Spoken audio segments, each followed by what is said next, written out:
पार्वती भैलीर सुंदर वातावरण में घेरी रही भारतर एक रहस्यमयी स्थान ଯେଉଁଠାରେ ରହିଛି ପୃଥିବୀର ସର୍ବପୁରାତନ ଡେମୋକ୍ରେସି। ଏହା ଭାରତରେ ଥିଲେ ମଧ୍ୟ ଏଠାକାର ବାସିନ୍ଦାମାନେ ନିଜକୁ ଭାରତର ଏକ ଅଂଶ ବୋଲି ଭାବନ୍ତି ନାହିଁ। ଏଠାରେ ଭାରତର କୌଣସି ଲ କାର୍ଯ୍ୟକାରୀ ହୁଏ ନାହିଁ। ଏପରି କାହିଁକି ହୁଏ ଚାଲନ୍ତୁ ଭିଡ଼ିଓଟିକୁ ଦେଖିବା। ହଁ ଦୋସ୍ତ, ଗାଁଟିର ନାଁ ହେଲା ମଲାନା।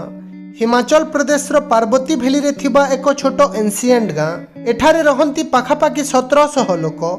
किंतु यह अन्य गाँ परी साधारण गाँ नुहे कहीं एठारे भारतर कौनसी ल काम करी नाही।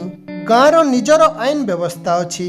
भारतर जेपरी अपर हाउस और लोअर हाउस अछि एठारे मध्य एही व्यवस्था अछि।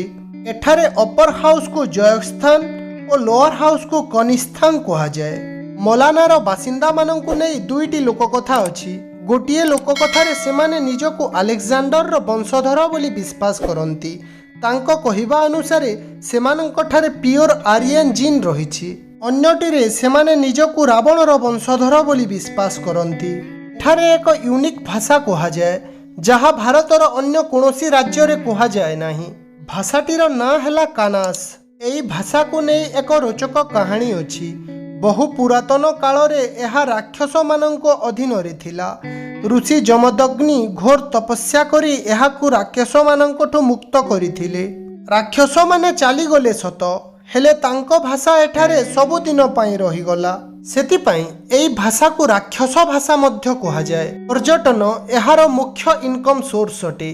वर्षर प्राय समस्त समय रे विदेश रु टूरिस्ट एठाकु आसी थांती।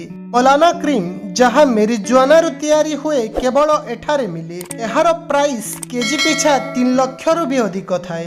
मलाना गाँ पृथ्वीर सर्वपुरातन डेमोक्रेसी अटे। एहा एई गाँ को भिन्न चित्र रे चित्रित करे। भिडियोटी केमिति लागिला निश्चित भावे कमेंट करिवे।